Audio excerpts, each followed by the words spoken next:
Let's start. Hello everyone, it's me, and today let's make some Toy Story theories. My deepest apology for childhood. I'm sorry.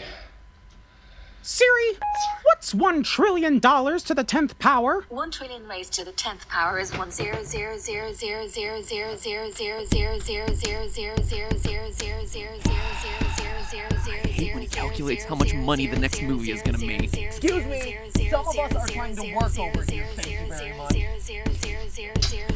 Oh boy! Oh boy! Wow! Film theory! Doink, doink, doink, doink, shoot! Hello, Internet. Welcome to Film Theory. Hello Internet! Welcome to Film Theory! Hello! Let's get started. The show that's skeptical you'd ever get to infinity, let alone beyond. So, To infinity and beyond! I like it. Really looking forward to the upcoming Buzz Lightyear movie. That would be great.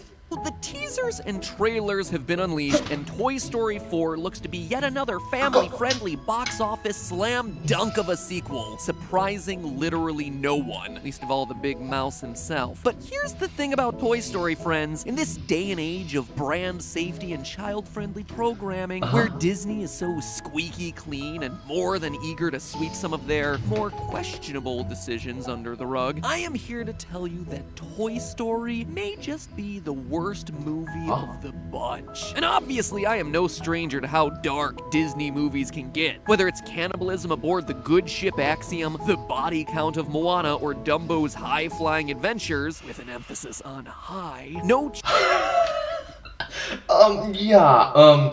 High.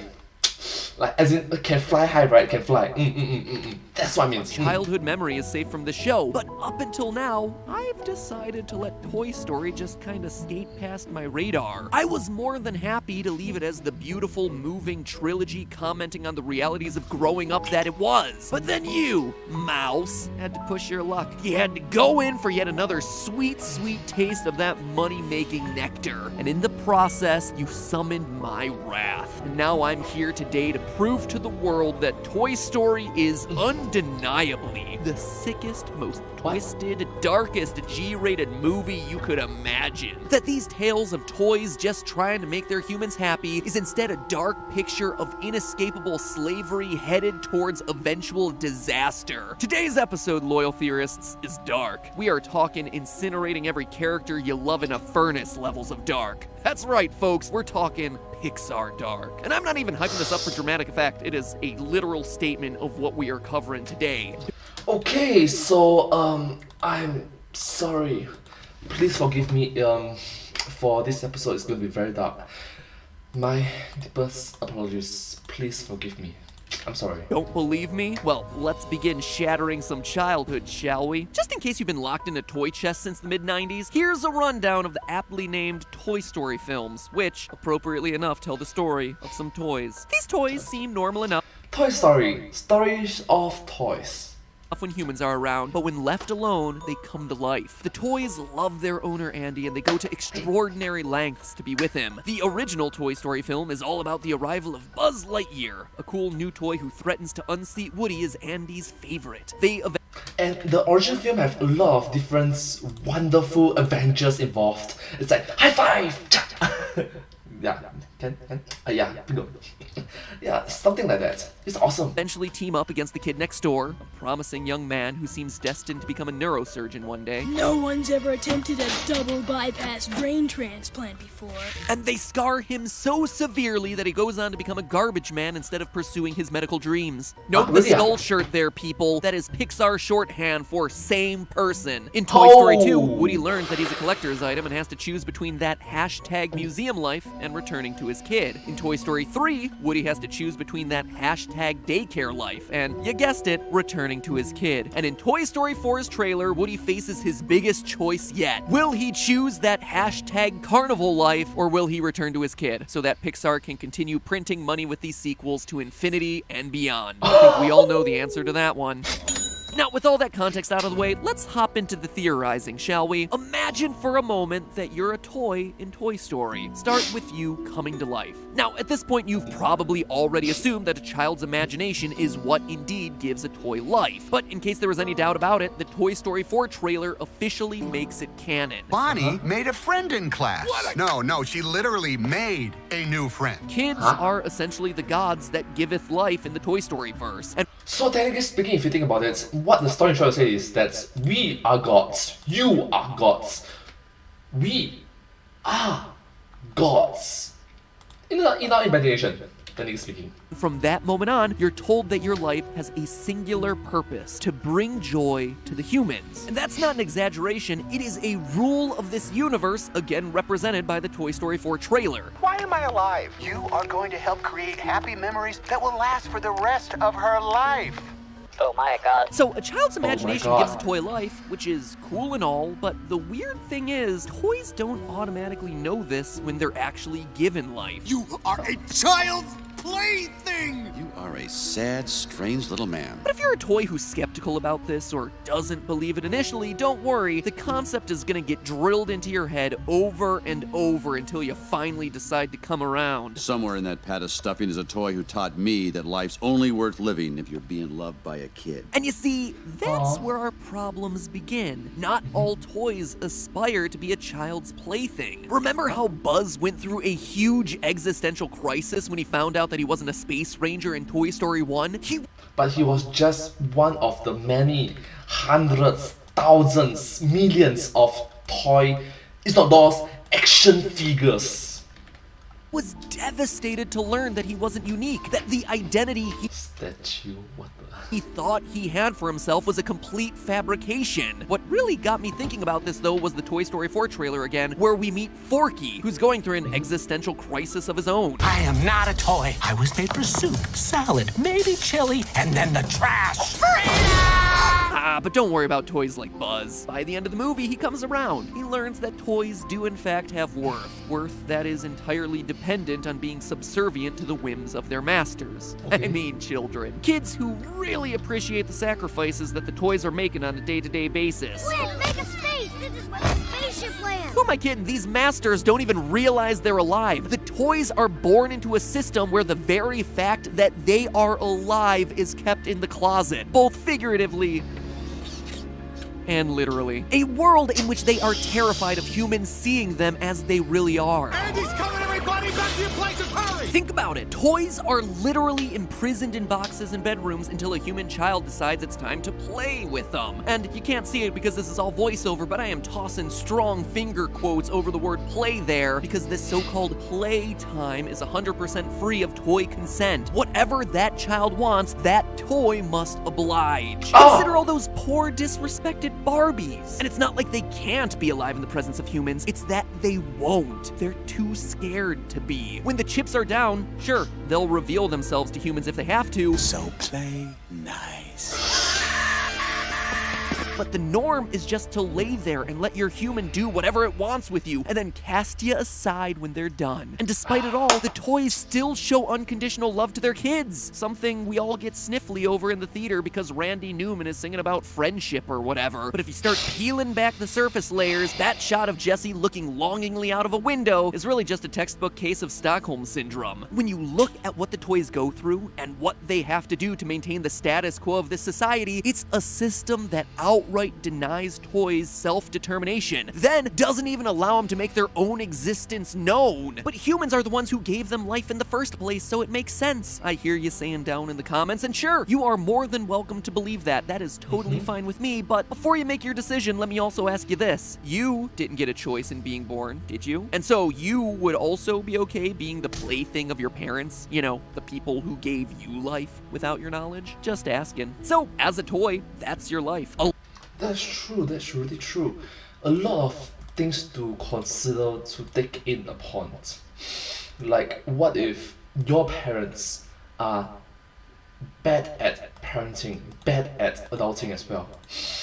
That's very true. Lifetime spent in servitude to masters who control your every action and don't even know that you're alive. Then, as we see in Toy Story 3, they grow up and they abandon you. Yay! Happy G-rated kids movie. But we're still not done because we haven't taken this to its logical conclusions. Because for as awful as this systemic indentured servitude might seem, at least you have the sweet release of death to look forward to, right?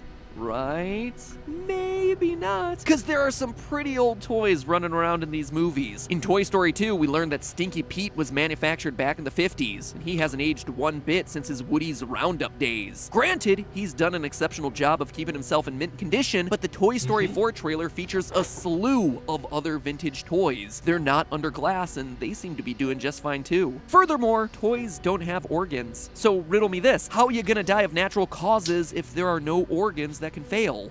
Well, I got answer for that. Maybe they are just fictional imaginations that the child came up with. Yeah.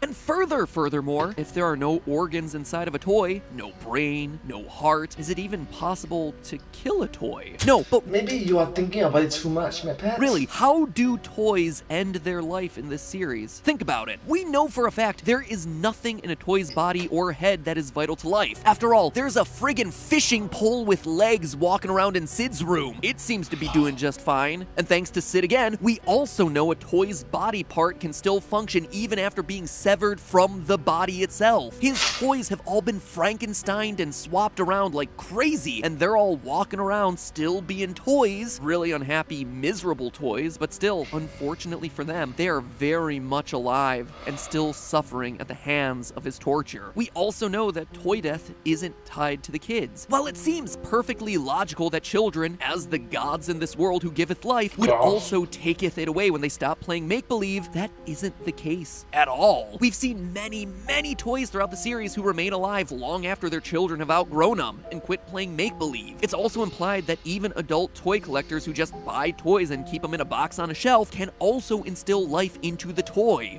Maybe stop calling them toys as in action figures. Maybe that can help?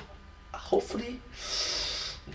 So throughout this entire franchise, we have yet to see a truly dead toy. But of course we've seen toys die, I hear you saying. There's the whole incinerator scene at the end of Toy Story 3. And first, we never actually see if a toy's life is truly taken away by that. But secondly, what if it is? Are you telling me that the only way that a toy can die is by burning to death or being completely destroyed? Think again back to Sid's room, where toys are ripped apart, army men are drowned and maimed in the backyard, and they're still just walking around. They need to be atomized, melted into nothing to bite the big one. Is that revelation supposed to make me feel better about this universe? But oh no, friends, I can take it one step further here. Not only is a death by fire or explosion or just complete annihilation the only way for a toy to bite the big one, more often than not, it's also gonna have to require them to make the choice themselves. Most toys are gonna have to choose to finish themselves off. I mean, think about it. If I throw my Woody away and it goes to the garbage dump, from there,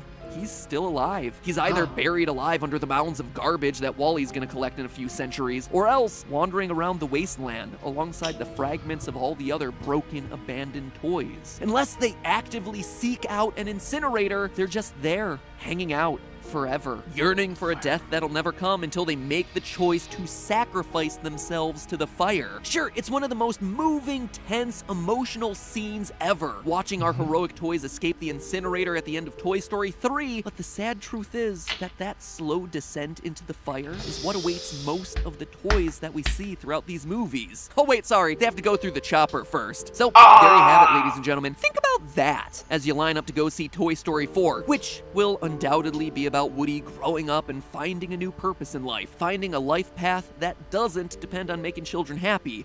Maybe you are thinking too much about it. This movie wants to send a message to everyone that it's very important to grow up and mature, but not to lose sense of your inner self, your inner childhood, and to show love to everyone. Make the world a better place. Because he, just like Bo Peep and those creepy ventriloquist dolls, is just too old for children to love anymore. He's probably got asbestos in his stuffing or something like that. And what else is Woody gonna do? He's never gonna die, at least until the moment he chooses to, or randomly catches on fire. Disney! Brand safe for all the kiddies. So that, my friends, is the dark truth of Toy Story. The one that they don't want you thinking about too much as they play that Randy Newman song for the umpteenth time. Show us the garbage dumps, Disney. I want the receipts. Reveal the truth to us. But then again, there is one other way this whole Toy Story could play out. If you look at the toys across the 3 movies, the Pixar universe could be headed into a state of war. A human versus toy total war. And if that's the case, well, it's not going to be looking too good for the humans. But more on that in the next episode. In the meantime, remember what Woody always says. There's a razor in my boot. Wait, what? There's a razor in my boot. That's not what you say, Woody. Also, that sounds horrifically painful. You wonder how this cowboy gets his clothes clean shaved? No, actually, no one ever has, but let me guess, because you're a member of Dollar Shave Club. Wow, who knew that this beloved animated character would also support our sponsor for today's episode, Dollar Shave Club. Now, by this point, you're probably just like old Woody here. You're familiar with the old DSC, delivering top quality shaving products to your door at your own personal pace. You find that incredibly heavy-duty executive razor in a box on your doorstep rather than your boot, Woody. But what you may not be as familiar with are all the other amazing hygiene products that they offer, from tooth care to skin care to butt care. And even though they're named for their shave, of everything that they offer, I gotta say their shampoos and conditioners are actually my favorite. They smell amazing, and they give my scalp that clean so fresh it makes your head tingle. You know that feeling, right? It is the best, which is why I'm so excited about their new Hawaiian Ginger Face Cleanser. As a guy, I've never been a big fan of washing my face with soaps and lotions and all that. It's gross, I know, but heck, that was just me. How dirty is my face getting on a day-to-day basis, really? But now that I'm older and trying the sample, I finally get it. It feels great, it smells great, and heck, it really keeps my complexion staying clear. And if you're interested in trying it and being convinced just like I was, you can do it now for just $5, which will get you their shave starter set. The razor to end all razors, the executive, a cassette with 4 additional razor refills, a tube of their classic shaving butter, and the chance to sample that new Hawaiian face cleanser of theirs. All of that for $5. That is less than the cost of a fancy cup of coffee, and you've got yourself like your hygiene covered for the next month. Like I said, the starter set is just $5, and after that, a restock box ships with regular sized products at a regular price at whatever pace you feel comfortable. So join the club, friends. Dollar Shave Club. Link is down in the description. dollarshaveclub.com/MattPat. That's dollarshaveclub.com/MattPat. Feeling fresh. Well, thank you so much for watching this video together with me. I hope that you find this video very interesting and just a unique video to watch. If you do like this video, please remember to like, share, and subscribe to my channel. Once again, this is like, share, and subscribe to my channel, and comment down below if you have any share with us. Don't forget to follow my channel, and I sincerely appreciate all of the support and encouragement for our work. Very uplifting, very motivating, and very encouraging for me to continue doing it. Thank you all so much. Sincerely grateful and appreciative for all your support, positivity, and wholesomeness. But hey, that's just a theory, a film theory, and cut. And I hope to see you all in my next video. Bye bye! Subscribe. Thank you.